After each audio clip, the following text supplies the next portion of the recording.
Wagwan, comment ça va la communauté internet? C'est Yes Indeed pour l'art du trading et on se retrouve cette semaine pour faire le biais de la semaine 18. Il y a déjà 18 semaines qui sont passées dans cette année 2025, mais c'est pas fini. Il y a des choses qui sont incroyables qui se passent sur les marchés financiers, que ce soit en termes de géopolitique, ce qui se passe avec les tweets de Trump, ce qui se passe entre la Chine et les États-Unis, tout ça. Mais il n'y a pas que ça. On finit le mois d'avril cette semaine, on entame le nouveau mois qui arrive, donc le mois de mai 2025, qui dit première semaine du mois, 10 semaines NFT. Donc on a une grosse semaine en annonce économique qui va arriver. Et toi, si tu es nouveau sur cette chaîne, bienvenue à toi. Si tu es un ancien, bah tu le sais, il y a deux choses qui régissent le prix. D'abord, il y a le temps, donc notre axe horizontal, et ensuite, il y a notre axe vertical, donc les structures de marché, le pure price action. Et donc, comme tu le sais, on va étudier le temps en premier, donc à savoir le calendrier économique. Et moi, je te le dis, prends ton popcorn, parce que là, la semaine prochaine, il va se passer des choses incroyables. Let's go. Donc, nous voilà de retour sur le calendrier économique de Forex Factory. Ici, comme tu peux le voir, on va commencer lundi 28, mardi 29, mercredi 30 et à partir de jeudi, on entame le mois de mai 2025. Donc, ici, qu'est-ce qu'on a? Lundi, on n'a pas d'annonce. Mardi, mercredi, jeudi, vendredi, on a énormément d'annonces. D'ailleurs, c'est des annonces économiques qui sont plutôt autour du terme de l'emploi. Donc, ça reste très, très important. En plus, avec tout ce qui se passe entre la Chine et les États-Unis, ça reste très, très important. Donc, lundi, on n'a pas d'annonce. Comment ça se passe pour lundi? Lundi, comme on n'a pas d'annonce, on va faire quoi? On va se fier à nos kill zones, nos horaires de session, nos horaires clés, ainsi que nos macros pour les scalpers. Mardi, mercredi, jeudi, vendredi, énormément d'annonces. On ne va pas toutes les citer, on va citer les plus importantes, donc forcément celles qui sont en high impact. Il y en a qui sont plus importantes que d'autres. On finira sur vraiment le résumé des main events de la semaine. Donc, on va décortiquer un petit peu ce calendrier économique. Qu'est-ce qu'on a? On a les JOLT, les JOLT Job Opening. Qu'est-ce que c'est les JOLT? C'est le nombre d'emplois non pourvus aux États-Unis. Plus il y en a, plus le marché de l'emploi est solide. Donc ça reste très, très important. Mercredi, on a ADP Non-Farm Employment Change ici. Donc, quand on regarde bien, on retrouve cette annonce aussi le vendredi avec Non-Farm Employment Change. Et qu'est-ce que c'est? Ça, c'est un préliminaire le mercredi de l'annonce qu'on aura sur l'emploi le vendredi. Historiquement, cette annonce, ça s'appelait Non-Farm Payroll. Maintenant, ça s'appelle Non-Farm Employment Change. Donc, c'est juste à savoir. Ensuite, qu'est-ce qu'on a le mercredi? Le mercredi, on a Advanced GDP qui est notre première estimation de la croissance économique aux États-Unis sur le dernier trimestre. On a Unemployment Cost Index. Qu'est-ce que c'est que les Unemployment Cost Index? C'est la mesure de l'évolution du coût total des salaires et des avantages pour les employeurs. Donc ça peut être très, très impactant à 8h30. Ensuite, on a le Core PCE Price Index. Je le répète, le Core PCE Price Index. Et ça, c'est vraiment un des indicateurs préférés de la Fed, la Banque centrale américaine. Donc c'est très, très, très important. Et ça mesure l'inflation et les dépenses de la consommation hors énergie et alimentation. Donc vraiment, la Fed, ils vont vraiment regarder cet indicateur le mercredi. Ensuite, jeudi, classique Unemployment Claim, l'équivalent de notre Pôle emploi ou France Travail en France. Donc ça reste important. Et ensuite, on a les ISM Manufacturing. Donc ça, on sait que c'est important, mais ça l'est un petit peu moins. Et vendredi, nos main events. On a les earnings, on a Non-Farm Employment Change et Unemployment Rate. On va définir les trois. Qu'est-ce que c'est que les earnings? Ça mesure l'évolution des salaires moyens par heure. C'est important pour surveiller l'inflation. Ensuite, on a Non-Farm Employment Change, qui est le rapport officiel sur la création d'emplois aux États-Unis hors agriculture. Et enfin, on a Unemployment Rate. Et Unemployment Rate, c'est le pourcentage de chômeurs parmi la population active. Donc ça reste très, très important. Ces trois annonces-là, c'est nos annonces main event. Ensuite, on a, avant ces annonces de vendredi, le mercredi, le Core PCE, qui est, je le répète, l'indicateur préféré de la Banque centrale américaine. Donc, nos main events cette semaine, c'est le Core PCE le mercredi à 10h. Et ensuite, à 8h30, les earnings. On a notre Non-Farm Employment Change et Unemployment Rate. Donc, ces trois annonces-là, le vendredi, elles sont très, très importantes. Maintenant, ce qu'il faut savoir sur une semaine NFP, c'est que surtout pour les débutants, il faut faire attention à quelque chose. Le lundi, mardi et mercredi jusqu'à la London comprise, on peut avoir un price action qui est plutôt clair, lisible, etc. Et comme le price action, il va devenir de moins en moins clair entre le mercredi New York et jeudi toute la journée jusqu'à vendredi qu'on lâche les chiffres concernant ces annonces économiques-là, on peut avoir un marché qui consolide, qui est en high resistance liquidity run, qui peut être en seek and destroy. Donc, ça peut être un marché qui n'est pas vraiment directionnel et qui manipule énormément. Pourquoi? Pour créer de la liquidité qu'on va venir chasser pendant ces annonces économiques-là. Donc, il faut faire attention, il faut comprendre, il faut déjà venir avec ce mindset sur les graphiques avant même d'ouvrir ces graphiques. Et c'est pour ça qu'on regarde toujours le calendrier économique, on regarde d'abord l'heure et ensuite on regarde les structures de marché pour comprendre comment le marché va se mouvoir en fonction du temps. Donc ça, c'est très, très important ce que je viens de vous dire. Prenez ce petit tips-là, ouvrez toujours votre calendrier économique avant d'ouvrir vos graphiques et pensez à actualiser votre calendrier économique parce que d'un moment à un autre, il peut y avoir une annonce qui arrive, comme une allocution de Trump, par exemple. C'est des choses qui arrivent et on sait très bien qu'en ce moment, ça fait beaucoup bouger le marché. Donc là, on a une semaine remplie d'annonces et on n'est pas à l'abri que Trump il vienne et qu'il dise quelque chose qui fasse encore plus bouger le marché et qu'il dise l'inverse juste après pour qu'il bouge encore plus une deuxième fois. Donc, c'est très, très important d'avoir tout ça à l'esprit. Ceci étant dit sur les grands temps forts de la semaine, maintenant, on va pouvoir étudier la suite, donc nos structures de marché sur les grandes unités de temps pour pouvoir planifier notre semaine et avoir un plan de trading qu'on va venir exécuter tout au long de la semaine. C'est parti. Donc, Nous voilà de retour sur TradingView. Ici, on a le SP500 en contrat continu en monthly. Donc ici, une bougie vaut un mois. On est à 3 jours de clôturer ce mois d'avril 2025. Et là, qu'est-ce qu'on voit? Déjà, quand on regarde cette bougie monthly, elle a ouvert ici, elle est montée et ensuite on est descendu. Et là, on a retracé violemment vers son prix d'ouverture. Elle n'est pas finie. Maintenant, notre travail, c'est quoi? C'est d'essayer de comprendre. Est-ce qu'on va finir avec une bougie plutôt baissière? Est-ce qu'on va finir avec une bougie haussière? C'est ça le travail qu'on doit faire ici. Donc ici, quand on regarde qu'est-ce qu'il y a au-dessus du prix, qu'est-ce qu'il y a en dessous du prix? En dessous du prix, on est venu rebondir dans ce BC qui n'est rien d'autre qu'un déséquilibre haussier qui a renvoyé le prix à la hausse. Ça, c'est ce qu'on a ici. On a profité aussi pour prendre la sell side du mois d'août 2024 et la sell side du mois de janvier 2024. Donc, on a pris quand même des sell side assez majeurs. Qu'est-ce qu'on pourrait essayer de faire ici? On pourrait peut-être essayer d'ouvrir un déséquilibre. Donc, je ne m'attends pas forcément à qu'on monte super haut, en tout cas qu'on aille chercher le haut du mois, mais c'est des choses qui peuvent arriver avec NFP parce que forcément, cette semaine, ce mois-ci, là, on va le clôturer dans 3 jours, mais ça veut dire que la semaine prochaine, on aura le début d'une nouvelle bougie monthly qui va commencer jeudi. Donc, il y a moyen qu'on veuille retoucher ce niveau-là qui sera effectif, mais qu'à partir de jeudi. Pour l'instant, ce niveau-là, on ne peut pas le dessiner car la bougie, elle n'est pas clôturée. Ceci étant dit, sur le SP500, on a exactement les mêmes configurations sur le Nasdaq. Donc ici, je viens juste de rajouter le Nasdaq. On voit bien exactement la même bougie monthly. Donc, je vais venir un petit peu zoomer pour qu'on puisse bien voir. Notre bougie monthly, elle est ici. Elle a ouvert. Qu'est-ce qu'elle a fait?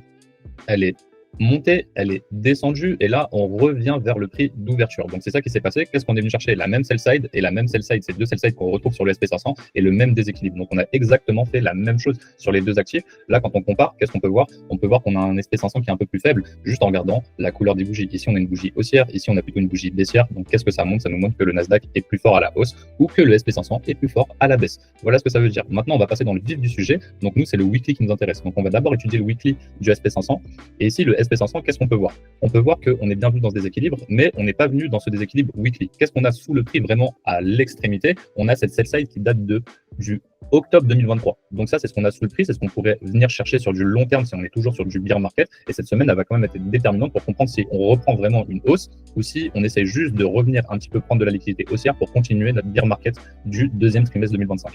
Donc maintenant que ça c'est dit, pourquoi je vous ai pointé ici cette zone de prix? Parce que cette zone de prix ici, elle a été atteinte sur le Nasdaq. Donc on va regarder rapidement ça. Maintenant, je vous affiche le Nasdaq. On a bien touché le déséquilibre monthly ici, oui, mais on a aussi touché le déséquilibre weekly ici. À quoi il correspond ce déséquilibre weekly? Il correspond ici à cette partie-là du graphique. Et quand on regarde la même chose sur le SP500, on peut voir que lui, il n'a pas touché son déséquilibre. Donc, on peut voir une différence de force entre les deux. Ceci étant dit, maintenant, ce qu'on va faire, c'est qu'on va se concentrer sur notre previous week high et previous week low. Donc déjà, cette semaine, qu'est-ce qu'on a eu? On a une semaine où on a pris le haut et le bas de la semaine précédente, qui, elle, cette semaine, n'avait pas pris ni le haut ni le bas de la semaine précédente. Donc, qu'est-ce que ça montre? Ça montre qu'après une inside candle, on peut avoir une super haute volatilité parce que la semaine dernière a pris le haut et le bas de la semaine précédente. Donc là, on sort d'une semaine hyper volatile, on sort même d'un mois hyper volatile qui va clôturer ce mois-ci.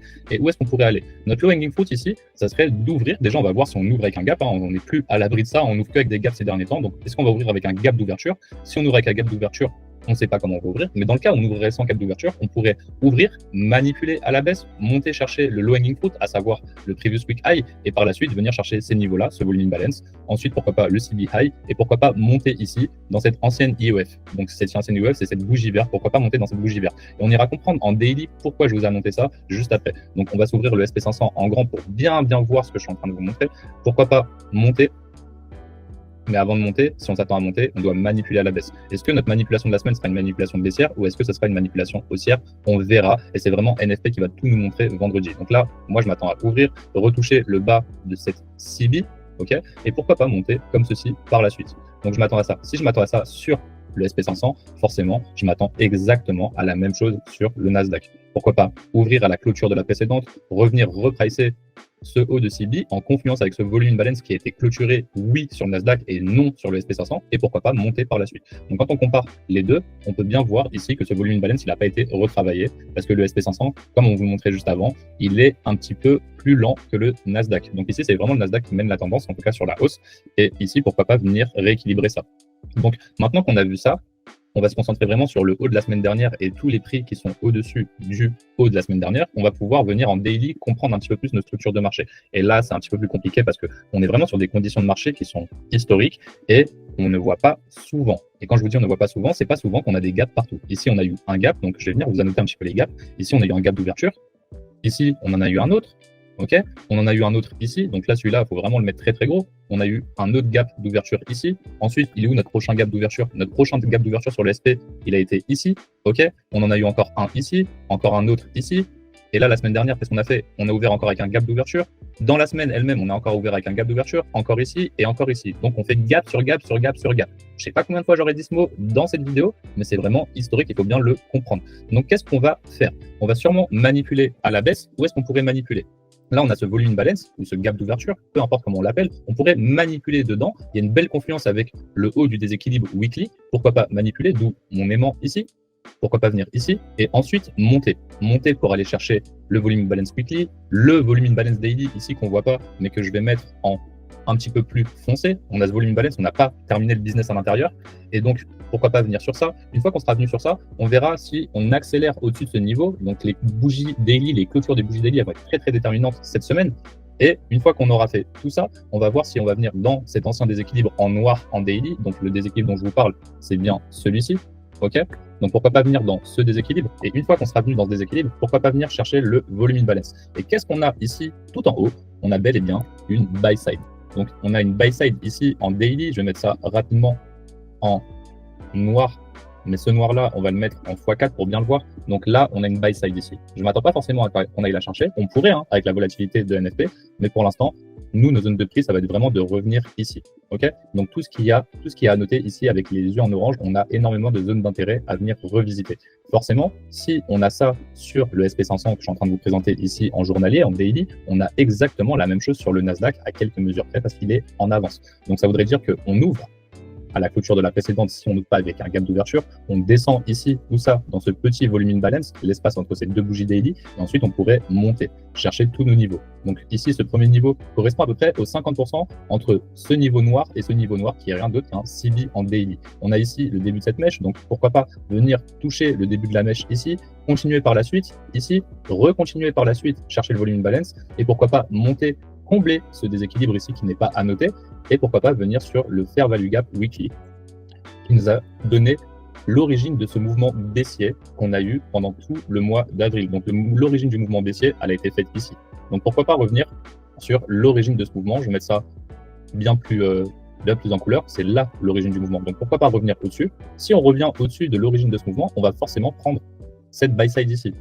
Donc ici, ça, c'est une target, pourquoi pas aller la chercher? Et si on va vraiment fort, on pourrait aller chercher cette target. Déjà, les deux premiers yeux, je suis presque sûr qu'on va aller chercher cette target et celle-ci. Maintenant, est-ce qu'on va accélérer? On va aller chercher celle au-dessus, on verra. Et là, ce qui va être déterminant, c'est comment on va interagir avec ce niveau-là. Est-ce qu'on va avoir une clôture de bougie daily au-dessus, en dessous, un rejet? Tout ça, ça va être déterminant pour la semaine. Mais en tout cas, les niveaux qui m'intéressent cette semaine, ça va être le niveau sur le Nasdaq des 19 780. Ensuite, le niveau des 20 070, 75 par là. Le volume balance, il a combien? 20 000. Allez, disons 20 050, ok? Et ensuite, le dernier niveau qui va m'intéresser, c'est ce niveau le dernier niveau qui va m'intéresser, c'est ce niveau weekly, donc les 20 363. Donc, il y a énormément de points cette semaine. Si on regarde de la clôture à ce dernier point, on a potentiellement une bonne semaine à 830, 850 points. Donc, c'est énorme en termes de volatilité, en termes de chemin parcouru sur le Nasdaq.